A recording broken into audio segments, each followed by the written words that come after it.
అందరికీ నమస్కారం. Welcome to export online academy. ఈరోజు మనము 1956 అనంతరం జరిగిన ముఖ్య సామాజిక, సాంస్కృతిక, చారిత్రక సంఘటనల గురించి డిస్కస్ చేద్దాము. Socio cultural and historical incidents after 1956 అంటే 1956 తర్వాత జరిగినటువంటి చారిత్రక సంఘటనల గురించి మనం ఒకసారి డిస్కస్ చేద్దాం. ఇది చాలా ఈజీ అండి. సో 1957 ఫస్ట్ అంటే ఇయర్ వైజ్గా ఇవ్వడం జరిగింది, ఒకసారి చూసుకోండి. సో నీలం సంజీవరెడ్డి ముఖ్యమంత్రిగా ఉన్న కాలంలో తెలంగాణ అసెంబ్లీలోని 105 స్థానాలకు తొలిసారి ఎన్నికలు నిర్వహించారు. ఈ ఎన్నికల్లో కాంగ్రెస్ పార్టీ 67 సీట్లను గెలవడం జరిగింది. అదేవిధంగా అల్లూరి సత్యనారాయణ రాజు అధ్యక్షతన ఆంధ్రప్రదేశ్ కాంగ్రెస్ కమిటీ ఏర్పడింది. అదేవిధంగా తెలంగాణ ప్రజల కోసం పబ్లిక్ ఎంప్లాయ్మెంట్ చట్టాన్ని పార్లమెంటు ప్రవేశపెట్టగా అది కూడా ఆమోదం పొందింది. మార్చి 20, 1957న రాష్ట్ర తొలి ఆర్థిక మంత్రి కళా వెంకట్రావు శాసనసభలో తాత్కాలికమైనటువంటి బడ్జెట్ని ప్రవేశపెట్టారు. తర్వాత ఆంధ్రప్రదేశ్ స్టేట్ ఫైనాన్స్ కార్పొరేషన్ నెలకొల్పడం జరిగింది. అదేవిధంగా హైదరాబాద్లోని బెల్లా విస్టాలో మొదటి అడ్మినిస్ట్రేటివ్ స్టాఫ్ కాలేజీని ఏర్పాటు చేయడం జరిగింది. ఇవి గుర్తుపెట్టుకోండి. నెక్స్ట్ మనకి 58లో నీలం సంజీవరెడ్డి ఏం చేశారంటే 90 మంది సభ్యులొచ్చే శాసన మండలిని ఏర్పాటు చేయడం జరిగింది. మండలి తొలి చైర్మన్గా మాడపాటి హనుమంతరావు ఉన్నారండి. నెక్స్ట్ బస్సు సర్వీల జాతీయకరణ జరిగింది, నేషనలైజేషన్ ఆఫ్ ట్రాన్స్పోర్ట్. అదేవిధంగా ఏపీఎస్ఆర్టీసీ ఎప్పుడు 1958 జనవరి 11 ఏర్పాటు చేయడం జరిగింది. తర్వాత శ్రీకాకుళం, విశాఖపట్నం, పశ్చిమ గోదావరి, చిత్తూరు, అనంతపురం, నిజామాబాద్ జిల్లాలో పంచదార పరిశ్రమలు ఏర్పాటు చేయడం జరిగింది. ఇది 58కి సంబంధించి. నెక్స్ట్ 59 విషయానికి వచ్చేసరికి నవంబర్ 1వ తేదీన 3 అంచెల పంచాయతీరాజ్ వ్యవస్థ ఏర్పాటు జరిగింది. అదేవిధంగా ఆంధ్రప్రదేశ్ రాష్ట్ర విద్యుత్ సంస్థ ఏర్పాటు చేయడం. అదేవిధంగా మర్రి చెన్నారెడ్డి డెమోక్రటిక్ పార్టీ స్థాపించాడు. ఎన్జి రంగ నాయకత్వంలో స్వతంత్ర పార్టీ స్థాపించబడింది. ఇది మనకి 59. నెక్స్ట్ 60 అంటే నీలం సంజీవరెడ్డి ఏఐసిసి అధ్యక్ష పదవిలో నియమితుడు కావడం వల్ల ఆంధ్రప్రదేశ్ రాష్ట్ర ముఖ్యమంత్రి పదవికి రాజీనామా చేశాడు. ఈ నీలం సంజీవరెడ్డి స్థానంలో దామోదరం సంజీవయ్య ఆంధ్రప్రదేశ్ ముఖ్యమంత్రి పదవి బాధ్యతలు చేపట్టడం జరిగింది. ఆ సమయంలో ఆంధ్రప్రదేశ్ గవర్నర్గా భీమ్సేన్ సచార్ ఉన్నారు. సో తెన్నేటి విశ్వనాథన్ నాయకత్వంలో ప్రజా పార్టీ పునరుద్ధరణ జరిగింది. ఆంధ్రప్రదేశ్ తొలి దళిత ముఖ్యమంత్రి దామోదరం సంజీవయ్య అండి. సో సంజీవయ్య హయాంలోనే SC/ST రిజర్వేషన్ చట్టం అమల్లోకి వచ్చింది. వెరీ వెరీ ఇంపార్టెంట్ అండి ఇది. తర్వాత 62 దామోదరం సంజీవయ్య ఏఐసిసి అధ్యక్షుడిగా నియమితుడు కావడంతో ఆంధ్రప్రదేశ్ ముఖ్యమంత్రిగా తిరిగి నీలం సంజీవరెడ్డి నియమించబడడం జరిగింది.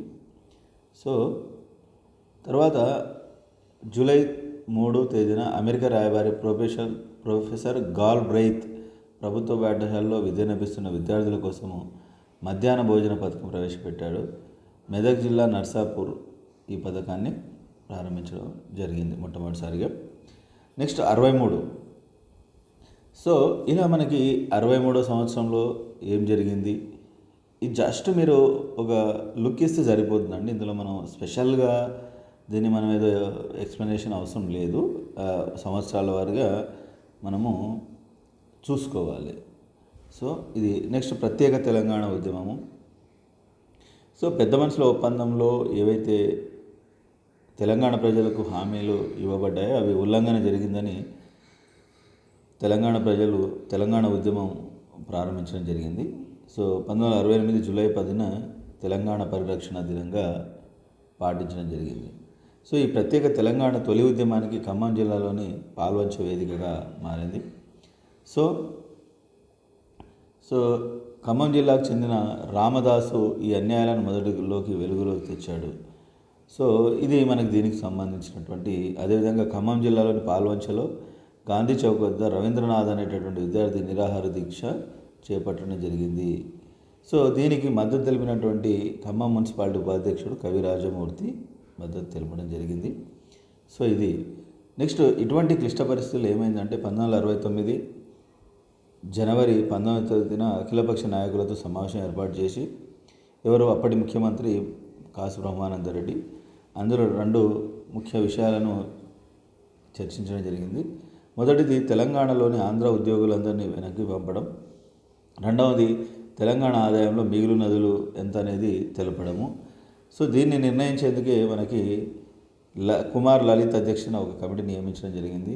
అదేవిధంగా అఖిలపక్ష తీసుకున్నటువంటి నిర్ణయం అనుసారంగా జీవో నెంబర్ 36 జారీ చేయడం జరిగింది.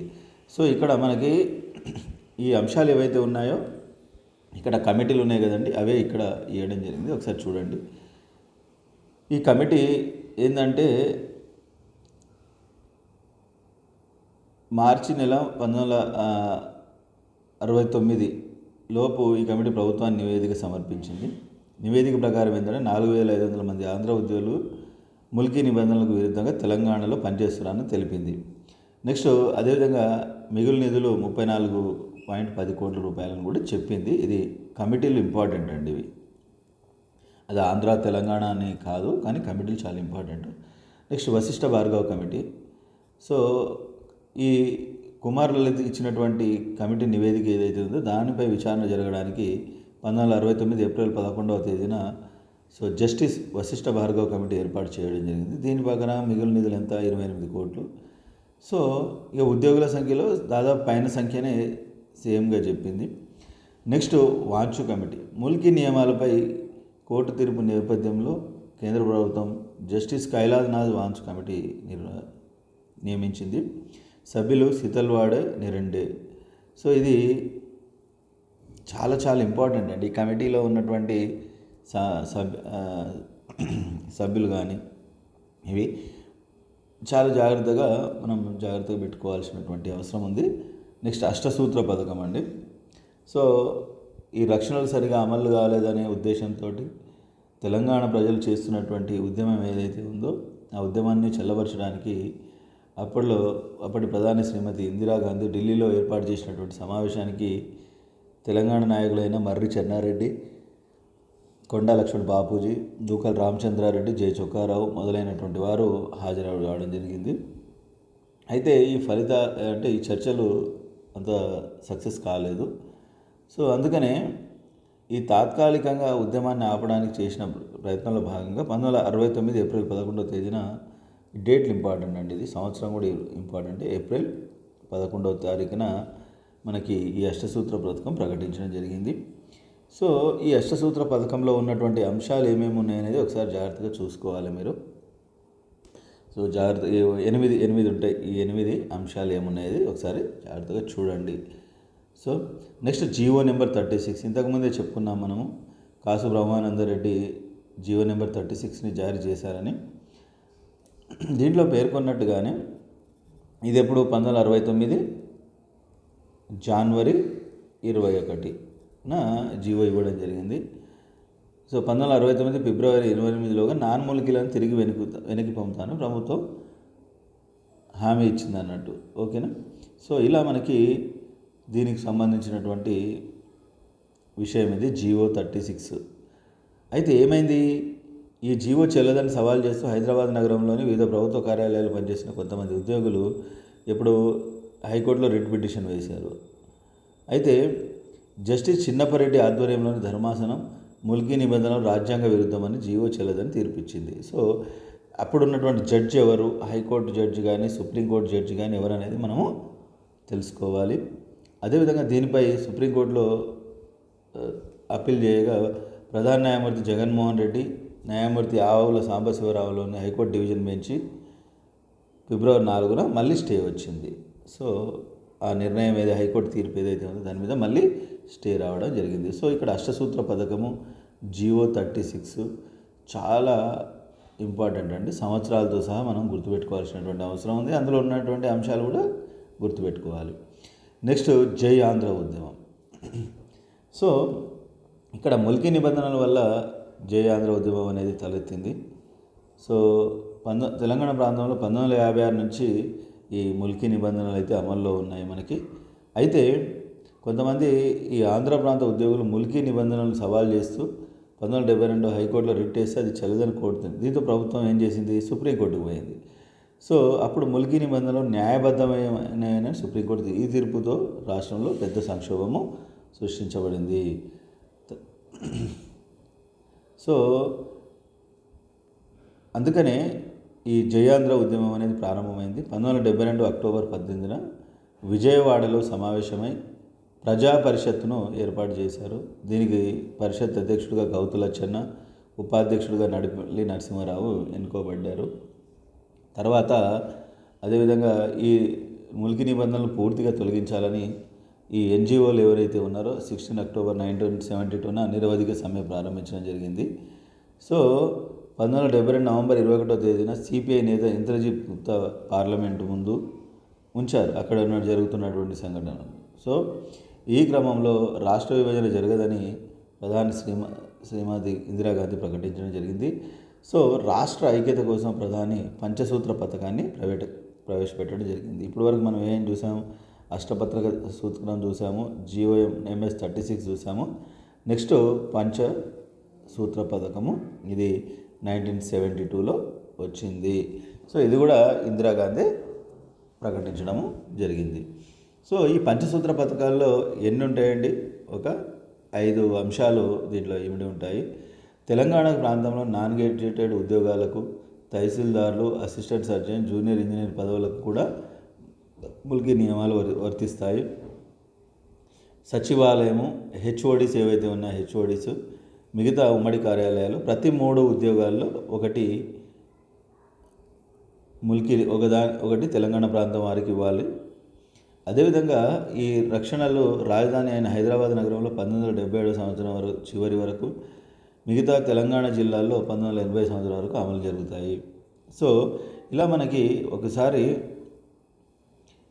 హైదరాబాద్ మరియు సికింద్రాబాద్ జంట నగరాల్లో ఆంధ్ర తెలంగాణ 2 ప్రాంతాలకు చెందిన ఉమ్మడి పోలీసు బలగాలు ఉంటాయి. దీనికి సంబంధించిన వివరాలు రూపొందించిన తర్వాత అందుకు అవసరమైన శాసనం రూపొందబెడుతుంది. సో ఇలా మనకి ఈ పథకం అమల్లోకి నోచుకోలేదు. సో ఒకసారి చూడండి, ఇది ఈ పంచసూత్ర పథకం ఎవరు ప్రకటించారు, అందులో ఉన్నటువంటి అంశాలు ఏమున్నాయి అనేది. ఇక్కడ ఏదో కొత్తగా మనం ఏదో చేయాల్సిన అవసరం లేదండి. సో ఉన్న అంశాలనే జాగ్రత్తగా మనం చూసుకుంటూ వెళ్ళిపోతే బాగుంటుంది. నెక్స్ట్ మనకి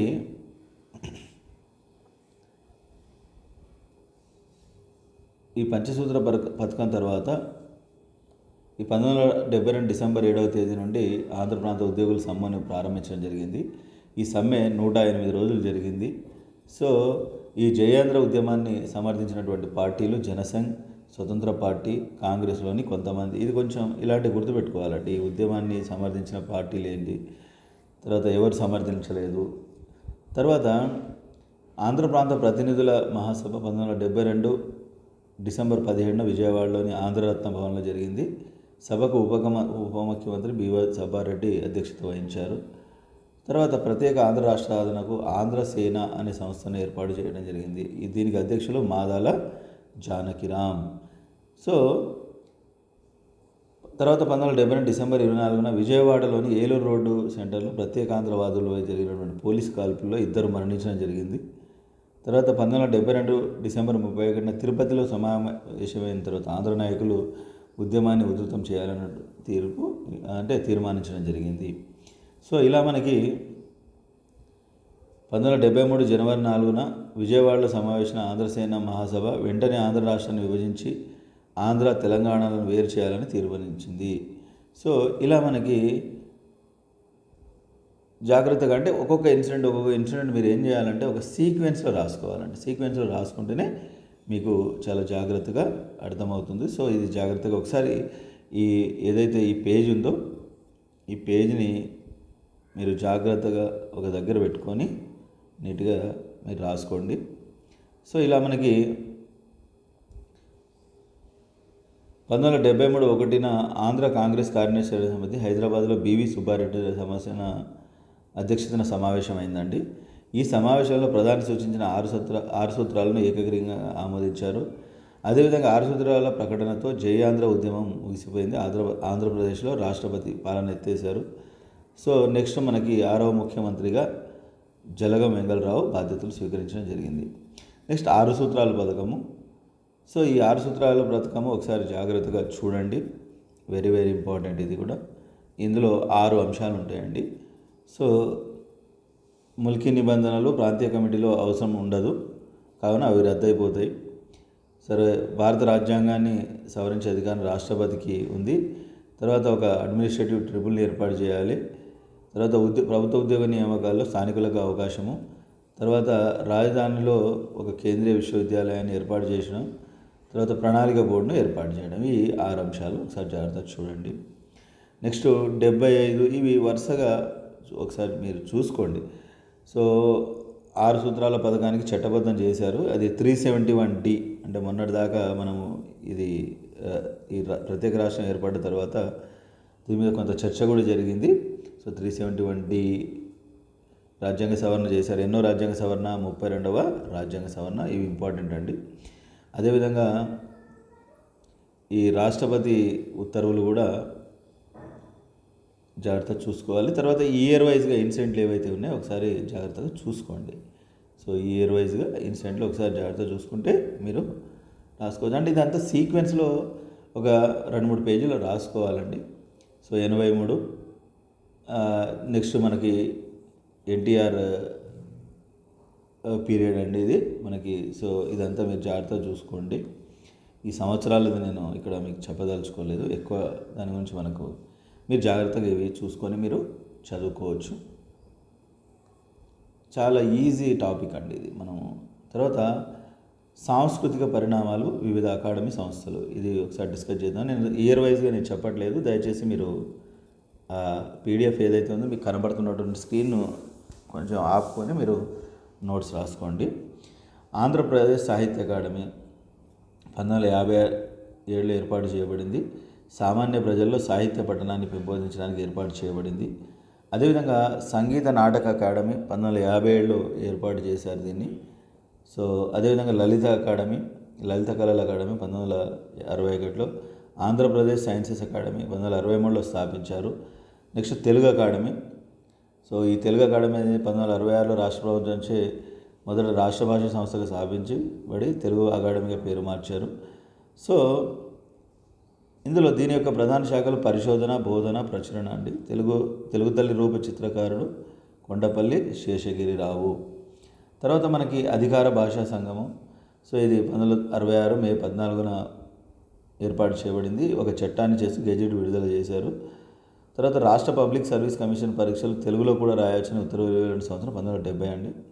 తర్వాత 1974లో అధికార భాష సంఘాన్ని ఏర్పాటు చేశారు. తొలి అధ్యక్షుడు వావిలాల గోపాలకృష్ణ.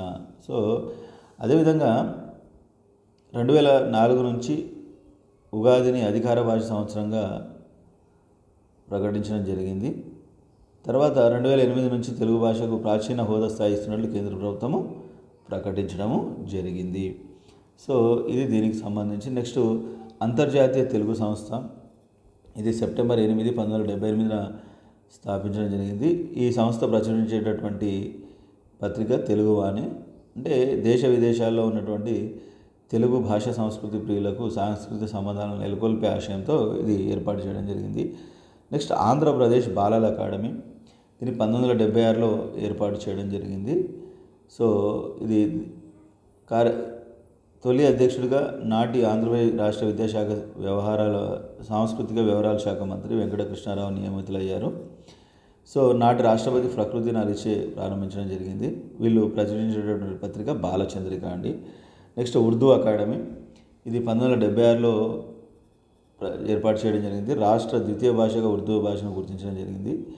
సో ఉర్దూ భాషలో 1 నుంచి 5 తరగతులకు పాఠ్యపుస్తకాలు కూడా ప్రచురించడం జరిగింది. నెక్స్ట్ ప్రపంచ తెలుగు మహాసభలు అండి. సో మొదటి తెలుగు మహాసభ హైదరాబాద్లో జరిగింది. ప్రాంగణం పేరు కాకతీయ నగరం. ముఖ్యమంత్రి అప్పుడు వెంగళరావు అండి. సో ప్రతి సమావేశంలో మా తెలుగు తల్లికి మల్లెపూదొండ అనే గీతంతో ప్రారంభించాలని నిర్ణయించడం జరిగింది. ఈ గీతాన్ని ఆలపించిన వారు టంగుటూరి సూర్యకుమారి. 75వ సంవత్సరాన్ని తెలుగు సాంస్కృతిక సంవత్సరంగా ప్రకటించడం జరిగింది. ఇంపార్టెంట్ అండి ఇది. ఈ తెలుగు మహాసభలు ఒక టేబుల్ లాగా వేసుకోండి. రెండవ తెలుగు మహాసభ 81లో జరిగింది. కౌలాలంపూర్ అంటే మలేషియా. టంగుటూరి అంజయ్య అప్పుడే ముఖ్యమంత్రి. నెక్స్ట్ మనకి మూడో తెలుగు మహాసభ 90లో జరిగింది, మారిషస్. సభ నిర్వహణ చేపట్టింది పొట్టి శ్రీరాములు తెలుగు విశ్వవిద్యాలయం, అంతర్జాతీయ తెలుగు కేంద్రము, మారిషస్ ఆంధ్ర మహాసభ. నెక్స్ట్ 4వ మహాసభ 2012లో జరిగింది తిరుపతిలో, వెంకటేశ్వర ప్రాంగణము. సో తెలుగు భాష సంస్కృతికి ప్రత్యేక మంత్రిత్వ శాఖ ఏర్పాటు. నెక్స్ట్ 5వ ప్రపంచ మహాసభ 2017లో జరిగిందండి. అధ్యక్షుడు కేసీఆర్. సో మొత్తం ఇప్పటికి తెలుగు మహాసభలు 5 జరిగాయి. ఒక టేబుల్ వేసుకోండి. నెక్స్ట్ మనకి పార్లమెంటరీ ప్రక్రియ.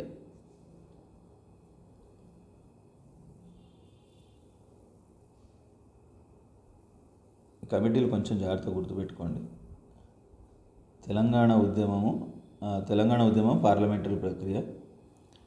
సో ఇది మీకు తెలిసినటువంటి అంశాలే. తెలంగాణ సమైక్యాంధ్ర ఉద్యమాలు 2009 నుంచి 2014 జరిగాయి. సో 2009 అక్టోబర్ 9న సుప్రీంకోర్టు ఏం చేసిందంటే, రాష్ట్రపతి ఉత్తర్వుల్లో గల 14F అనుసరించి హైదరాబాద్, సికింద్రాబాద్ జంట నగరాల్లోని పోలీసు ఉద్యోగాలకి సంబంధించిన నియామకాలు ఫ్రీ జోన్గా ప్రకటించాలని తీర్పునిచ్చింది. ఇది చాలా ఇంపార్టెంట్ అండి. ఇది ఫ్రీ జోన్ వివాదం ఏదైతే ఉందో ఇది 14F చాలా జాగ్రత్తగా గుర్తుపెట్టుకోవాలి. తర్వాత దీనివల్ల ఏమైందంటే తెలంగాణలో ఉద్యమం అనేది ఉధృతంగా జరిగింది. సో 2019 అక్టోబర్ 21న తేదీన సిద్దిపేటలో ఉద్యోగార్జన పేరుతో సభ నిర్వహించింది. సభకి హాజరైన ప్రముఖ సామాజిక కార్యకర్త స్వామి అగ్నివేష్. సో ఈ డేట్ తప్పండి. ఇది 2009 అండి. 2019 కాదు, దయచేసి కరెక్షన్ చేసుకోండి. ఇది 2009. సో ఇది నెక్స్ట్ మనకి ఈ తెలంగాణ ఉద్యమం అనేది ఉధృతం కావడము. సో తర్వాత కేసీఆర్ ఆమరణ నిరాహార దీక్ష.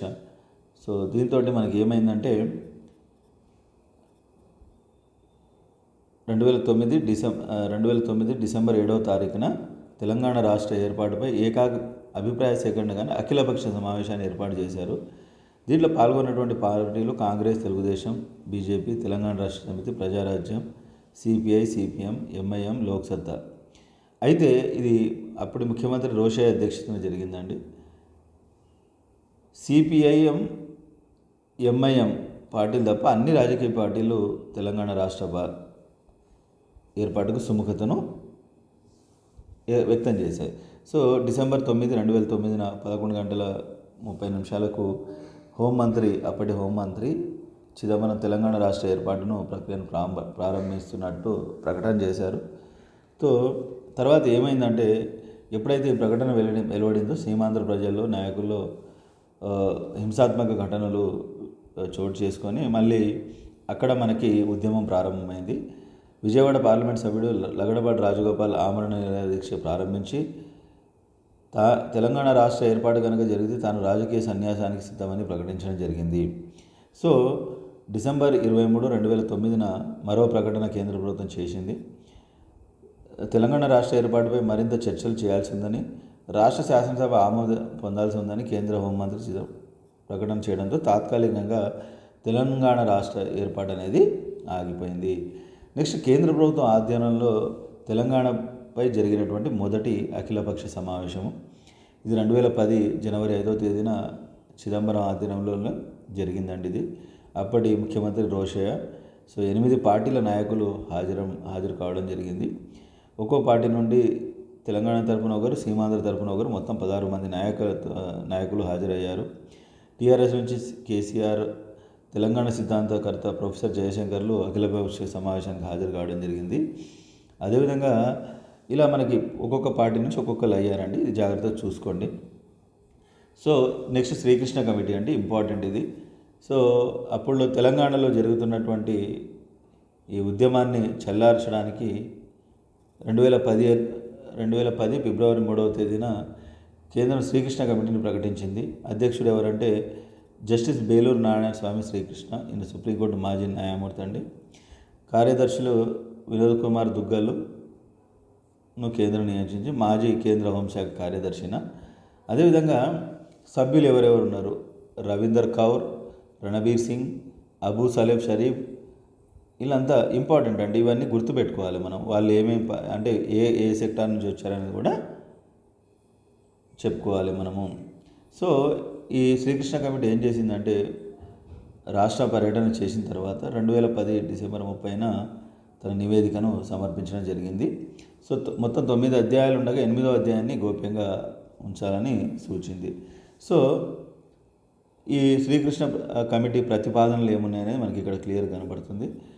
ప్రస్తుత పరిస్థితిని యథావిధంగా కొనసాగించడం, రాష్ట్రాన్ని సీమాంధ్ర తెలంగాణగా విభజించి హైదరాబాద్ నగరాన్ని కేంద్రపాలిత ప్రాంతంగా చేయడము, రాయల తెలంగాణ ఆంధ్రగా విభజించడం, హైదరాబాద్ని రాయల తెలంగాణ రాజధానిగా చేయడము, రాష్ట్రాన్ని సీమాంధ్ర తెలంగాణగా విభజించి హైదరాబాద్ నగర భౌగోళిక పరిధిని విస్తరించి కేంద్రపాలిత ప్రాంతంగా ఏర్పాటు చేయడము, ప్రస్తుతం ఉన్న సరిహద్దులతోనే రాష్ట్రాన్ని సీమాంధ్ర తెలంగాణలుగా విభజించడం, హైదరాబాద్ తెలంగాణకు రాజధాని చేయడము, సీమాంధ్రకు కొత్త రాజధాని ఏర్పాటు చేయడము, ఆరోది రాష్ట్రాన్ని సమయంగానే ఉంచి తెలంగాణ ప్రయోజనాల దృష్ట్యా రాజ్యాంగ చట్టపరమైన చర్యలు చేపట్టడము, తెలంగాణ ప్రాంతీయ మండలిని ఏర్పాటు చేయడం. ఇది శ్రీకృష్ణ కమిటీ చేసినటువంటి సిఫారసులు అండి. ఒకసారి చూడండి ఇవి జాగ్రత్తగా. సో నెక్స్ట్ 2వ అఖిలపక్ష సమావేశం కూడా జరిగింది. ఈ 2వ అఖిలపక్ష సమావేశం ఏంటంటే 2012 డిసెంబర్ 28న కేంద్ర హోంమంత్రి సుశీల్ కుమార్ సిండే అఖిలపక్ష సమావేశం నిర్వహించారండి.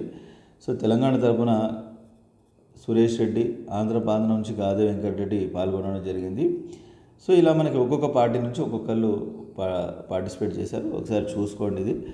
నెక్స్ట్ కాంగ్రెస్ వర్కింగ్ కమిటీ ప్రకటన. ఇది మనకి 2013 జూలై 30వ తేదీన హైదరాబాద్తో కూడిన 10 జిల్లాల తెలంగాణ ఇస్తామని ప్రకటించడం జరిగింది. సో 2 రాష్ట్రాలకు హైదరాబాద్ 10 సంవత్సరాల పాటు ఉమ్మడి రాజధానిగా ఉంటుంది. తర్వాత 10 సంవత్సరాల్లో ఆంధ్రప్రదేశ్ నూతన రాజధానిని ఏర్పాటు చేయాలి. పోలవరం ప్రాజెక్టుకి జాతీయ హోదా ఇవ్వాలని కల్పించడం జరిగింది. సో ఇది మనకు దీనికి సంబంధించిన. నెక్స్ట్ యాంటోనీ కమిటీ అండి. కమిటీలు చాలా జాగ్రత్తగా గుర్తుపెట్టుకోండి. సో ఈ యాంటోనీ కమిటీ అధ్యక్ష ఏకే యాంటోనీ అధ్యక్షునిగా దిగ్విజయ్ సింగ్, వీరప్ప మొయిలీ, అహ్మద్ పటేల్ సభ్యులుగా ప్రస్తుతం యాంటోనీ కమిటీ ఏర్పాటు చేసింది. ఇది రాష్ట్ర విభజనకు మాత్రమే అని దిగ్విజయ్ ప్రకటించారు. సో ఇది మనకి next group of ministers GOM. ఈ GOM ఏంటంటే ఇది కేంద్ర రక్షణ శాఖ మంత్రి చైర్మన్గా కేంద్ర మంత్రుల ఆధ్వర్యంలో ఏర్పాటు చేయడం జరిగింది. ఇతర సభ్యులు ఎవరెవరు ఉన్నారు? సుశీల్ కుమార్ సిండే, చిదంబరం, వీరప్ప మొయిలీ, జయరాం రమేష్, గులాం నబీ ఆజాద్. ప్రత్యేక ఆహ్వానితులు ఎవరు? వి నారాయణ స్వామి. సో రాష్ట్ర విభజనపై సలహాలు సూచనలు ఇవ్వాల్సిందిగా మంత్రుల బృందం కోరింది 8 పార్టీలను. సో వివిధ పార్టీల యొక్క నిర్ణయాలను కూడా వీళ్ళు అంటే వాళ్ళ యొక్క అభిప్రాయాలను కూడా తీసుకోవడం జరిగింది. నెక్స్ట్ మనకి ఈ బిల్లు రాష్ట్ర అసెంబ్లీలో విభజన బిల్లు. సో 2013 డిసెంబర్ 12వ తేదీన తెలంగాణ బిల్లును రాష్ట్రపతి పరిశీలించి రాష్ట్ర అసెంబ్లీ ఆమోదం కోసం పంపించడం జరిగింది. సో దీనికోసం 6 వారాల గడువు పెంచడం జరిగింది. డిసెంబర్ 16వ తేదీన బిల్లుపై చర్చను డిప్యూటీ స్పీకర్ మల్లు భట్టి విక్రమార్క ప్రారంభించారు. సో కొంచెం గొడవ జరగడంతో సభ వాయిదా పడింది. నెక్స్ట్ 2014 జనవరి 3వ తేదీన శాసనసభ మళ్లీ విడత సమావేశాలు ప్రారంభమయ్యాయి. నెక్స్ట్ 2014 జనవరి 23వ తేదీన రాష్ట్ర విభజన బిల్లుపై మరొక వారం గడువు పెంచుతున్నట్టు రాష్ట్రపతి లేఖ పంపారు. 2014 జనవరి 25వ తేదీన శాసనసభలో 77వ నియమం ప్రకారం బిల్లును వెనక్కి పంపాలని ముఖ్యమంత్రి కిరణ్ కుమార్ రెడ్డి స్పీకర్కు తీర్మాన నోటీసు అందించారు. సో 87 మంది సభ్యులు ప్రసంగించారు. మిగిలిన సభ్యులు తమ రాతపూర్వకంగా అభిప్రాయాలను ఇవ్వడం జరిగింది. బిల్లులపై చర్చ ముగిసిందని స్పీకర్ నాదెండ్ల మనోహర్ ప్రకటించడం జరిగింది. సో 77వ నియమం ప్రకారం ముఖ్యమంత్రి ఇచ్చిన తీర్మానంను సభలో ఓటింగ్కు తీసుకున్నట్టుగా స్పీకర్ ప్రకటించడం జరిగింది. రాష్ట్ర విభజన బిల్లును తిప్పి పంపించడానికి ముఖ్యమంత్రి చేసిన తీర్మానాన్ని మూజువాణి ఓటుతో ఆమోదించారు. ఈ నియమము 77వ నియమం ఏందనేది ఒకసారి గుర్తుపెట్టుకోండి. సో ఇది దీనిది. నెక్స్ట్ తెలంగాణ పార్లమెంట్లో తెలంగాణ రాష్ట్ర ప్రకటన ఒకసారి చూస్తే మీకు అయిపోతుంది. ఇది లాస్ట్ సెషన్ అండి దీంట్లో. సో అంటే నేను ఎందుకు స్పీడ్గా చెప్తున్నా అంటే ఇందులో ఉన్నాయి మీరు చూసుకోండి డైరెక్ట్గా. ఇందులో పెద్దగా మనం అర్థం కానిది ఏముండదు. సో 14 ఫిబ్రవరిన రాష్ట్ర అసెంబ్లీ నుండి అభిప్రాయాలకు జీఓఎం ఆమోదం లభించింది. అంటే గ్రూప్ ఆఫ్ మినిస్టర్స్ క్యాబినెట్ ఆమోదము. ఫిబ్రవరి 7న తెలంగాణ బిల్లు కేంద్ర క్యాబినెట్ ఆమోదం తెలిపింది. 14 ఫిబ్రవరి 9న బిల్లు రాష్ట్రపతి వద్దకు పంపించబడింది. 14 ఫిబ్రవరి 13వ తేదీన సుశీల్ కుమార్ సిండే లోక్సభలో తెలంగాణ బిల్లును ప్రవేశపెట్టారు. సో ఫిబ్రవరి 18న ఆమోదించింది లోక్సభ. సో ఇది తర్వాత మనకి ఫిబ్రవరి 20న రాజ్యసభలో కూడా ఆమోదించబడింది. మార్చి 1వ తేదీన తెలంగాణ బిల్లుపై రాష్ట్రపతి సంతకం చేశారు. మార్చి 2వ తేదీన గెజిట్ విడుదల చేశారు. సో తెలంగాణ రాష్ట్ర అపాయింటెడ్ డేట్గా 2014 జూన్ 2ని ప్రకటించడము జరిగిందండి. చాలా ఇంపార్టెంట్ ఇది. తర్వాత 2014 ఎన్నికలు ఇక మనకు తెలిసిందే. దీని గురించి జాగ్రత్తగా ఈ ఆంధ్రప్రదేశ్ సంబంధించినటువంటి తొలిసారిగా పదవులు చేపట్టిన వారు గుర్తుపెట్టుకోవాలి. సో దీంతో అంటే నేను ఎందుకు ఇక్కడ అంటే ఈ సీక్వెన్సెస్ ఏమున్నాయి ఒకసారి నేను స్క్రీన్ మీద ఉన్నాయండి, మీకు క్లియర్గా చూసుకుంటూ చదువుకుంటూ రాసుకోండి. ఎందుకంటే ఈ చిన్న విషయాలు ఒక సీక్వెన్స్లో ఇయర్ వైజ్గా రాసుకుంటే మీకు ఒక 2-3 పేజీలో నోట్స్ అయిపోతుంది. సో దీంతో మనకి మోడర్న్ ఏపీ హిస్టరీ అనేది కంప్లీట్ అయిందండి. సో ఏపీ హిస్టరీలో నేను ఇక్ష్వాకుల వరకు చెప్పాను, యాన్సెంట్ అండ్ మిడివల్. అవి మిగతా టాపిక్స్ కూడా మీకు దీని తర్వాత అవి కూడా కంప్లీట్ చేస్తాను. సో జాగ్రత్తగా నేను ఏపీ హిస్టరీలో మీకు ఏ టాపిక్ కూడా నేను వదిలిపెట్టలేదండి. అవి కూడా కంప్లీట్ చేస్తాను ఒక 10-15 డేస్లో. మొత్తం ఈ జూన్ ఎండింగ్ కల్లా మీకు మొత్తం ఏపీ హిస్టరీ కంప్లీట్ అయిపోతుంది. నేను మీకు ఎక్కడ కూడా చిన్న టాపిక్ కూడా నేను వదిలిపెట్టలేదు. మీ సిలబస్లో ఉన్న ప్రతి టాపిక్ని నేను కవర్ చేశాను. సో అదేవిధంగా మీకు స్క్రీన్లో నీట్గా మీకు పీడిఎఫ్ ఈ మెటీరియల్ కనపడుతుంది, దాన్ని చూసుకొని మీరు నోట్స్ రాసుకోండి. ఖచ్చితంగా చెప్తున్నా, ఇది వింటూ మీరు నోట్స్ రాసుకుంటూ వెళ్ళండి. ఖచ్చితంగా మీరు 60+ ఈజీగా చేయగలుగుతారు. 100% అష్యూరెన్స్ ఇస్తున్నా. సో ఆల్ ది బెస్ట్ అండి. అదేవిధంగా అందరు కూడా ఈ ఛానల్ మీ ఫ్రెండ్స్కి ఎవరైతే ప్రిపేర్ అవుతున్నారో వాళ్ళకి షేర్ చేయండి. అదేవిధంగా సబ్స్క్రైబ్ చేసుకోండి. సో మీకు ఈ సెషన్ మీకు నచ్చితే లైక్ చేయండి. Thank you.